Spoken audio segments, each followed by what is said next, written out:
What is good, YouTube? Quinn Wade coming to y'all with basketball analysis on analysisplayground.com on YouTube. We're going to talk about the Cavaliers losing to the Los Angeles Clippers without Kawhi Leonard and other guys like John Wall tonight. This was a game that seemed like it was over with 4 minutes left. Seemed like they were just going to hold the ball and just milk the clock and just take it. But the Cavaliers ended up losing because of the pressure defense of the Clippers. They really put a lot of emphasis on getting in the guys, forcing them to make quick decisions, rushing them, forcing them to pick up their dribble and make decisions that they normally didn't want to make. And it caused a lot of chaos. It caused a lot of frenzy plays where they was really trying to play hot potato, and it allowed for them to get interception steals, and it allowed them to really force them into situations where they didn't want to be a part of, and it ultimately cost them the game. Then this is a game where you wouldn't panic if you're Cavaliers. You 8-2. Your regular obviously would have been better if you just closed this game out. It was a 30-31 fourth quarter, a 23-24 third quarter, a 27-33 second quarter, and a 37-31 first quarter. This game was really a shootout where both teams basically couldn't stop each other until the Cavaliers pulled away late in the fourth quarter. They just got easier opportunities. They made a lot of threes by Kevin Love, a lot of mid-range shots, and it just looked like their offense was just clicking. They had set good screens with Mobley, Kevin Love, and Jared Allen, giving their guys easy opportunities. They just crumbled in the pressure of finishing off a team that still didn't have any quit in them. And this is a game that the Clippers had to win. I mean, you look at the fact that they had to be 6-6 um, going into their next game, and now they're 6-5, above 500 record. And then you look at the fact that we don't know when Kawhi Leonard is going to return. We know that John Wall was putting in that work last night when it comes to putting in extra work for his jump shot and his mid range, which he has been shooting better from. I also like the fact that the Clippers showed that they had some fight in them, that got a little bit of Ty Lue. He's going to coach his way into Coach of the Year conversation just because his team just has the talent. They just don't have the closer. And Paul George was able to do that throughout this game. When they needed a bucket, Paul George was able to step up and get it for them. He led everybody on the Clippers with 26 points. He also was 5 of 11 from 3, 10 of 20 from the field, 50% from the field, over 40%. Over 50% from 3, 1 of 3 from the free throw line. But he did have 5 rebounds and 3 assists and 1 steal. Marcus Morris Sr. had 20 points. He had 6 rebounds, 1 assist. Really had hit key threes to keep them in the game and never let the game get too far out of control for the Cavaliers when they did go up, because they led majority of this game. He also was 7 of 16 from the field. Reggie Jackson had a solid game. He attacked and really helped them in the fourth quarter sustain their ability to come back, and also had 4 turnovers, but he did have 7 assists, 2 rebounds. He was 4 of 4 from the free throw line, 2 of 5 from 3, and 6 of 11 from the field. You look at the fact that Terrence Mann, the guy that got the interview, has 16 points, really caused a lot of that havoc with the steals and putting pressure for them to make quick decisions with his ability to be quick on his feet, along with Paul George and Marcus Morris and Reggie Jackson. They're long, they're lanky, and they can cover a lot of space because of that. And they have good intercepting skills with their hands, and they always been able to do that throughout their career. And they was able to do that to the highest level tonight. He also had 2 steals, which was key to them coming back. 5 assists, 4 rebounds. He was 3 of 4 from the free throw line, 50% from 3, 1 of 2, and 6 of 9 from the field, which was great. Nicholas Batum hit some key threes. A key three. He was 1 of 3 from the 3 point line. He had 3 points, but he also had 4 rebounds, 3 assists. He was 1 of 4 from the field. Robert Covington also had a three. I almost gave Nicholas Batum one of Robert Covington threes. He was 1 of 1 from the 3 point line, 1 of 2 from the field. There's a good key three to keep them not in distance within the Cavaliers, not getting too high, not getting too low, not getting too confident. Norman Powell was huge off that bench, 17 points, 1 rebound. He also was 6 of 7 from the field, 1 of 1 from the 3 point line. He was 5 of 6 from the field.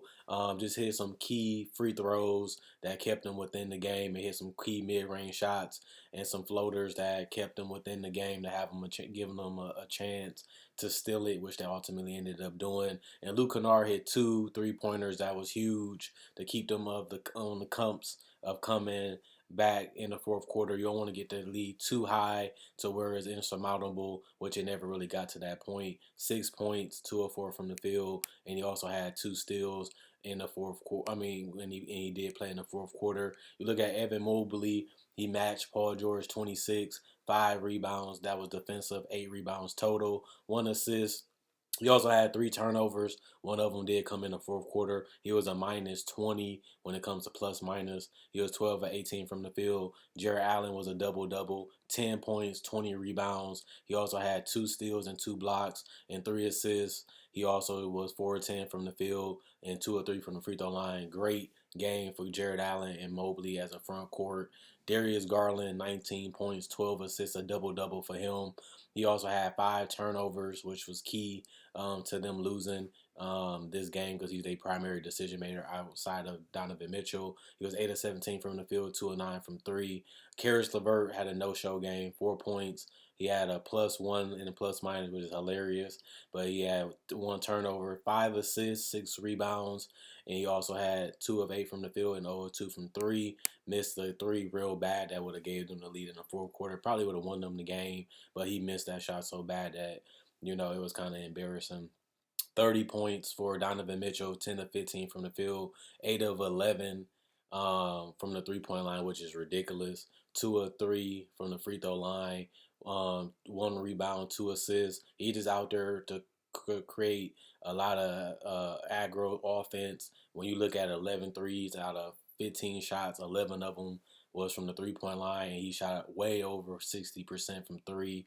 And then you look at the fact that he shot 10 of 15 for the field total, and only 4 of them was not threes. That's a highly efficient game for Donovan Mitchell and a huge 30-point game. Definitely puts him in the MVP conversation because when you look at the fact that they have a great record and they have a great defense, and he also can play his game, which is putting up-tempo offense that he can push and really attack the mid-range, the three, and the floaters and the layups. This is the perfect offense that caters to that type of play, and he fits what they needed, a guy that can get a bucket. And he been getting buckets, averaging a career high 30 points per game, and he had that tonight. Kevin Love was huge tonight, 17 points, 4 assists, 8 rebounds total, 4 of 8 from the 3 point line, 5 of 6 from the free throw line, 4 of 8 from the field, plus 16 and plus minus. Dean Wade, 6 points, 1 steal, 1 rebound, 2 of 3 from the 3 point line, 2 of 4 from the field.